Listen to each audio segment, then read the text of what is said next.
This is axial movement, 1000 RPM.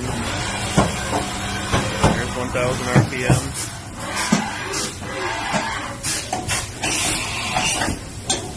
Max spindle speed, 7500 RPM.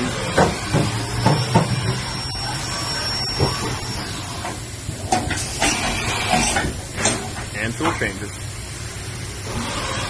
See, they're currently in low gear, 1000 RPM.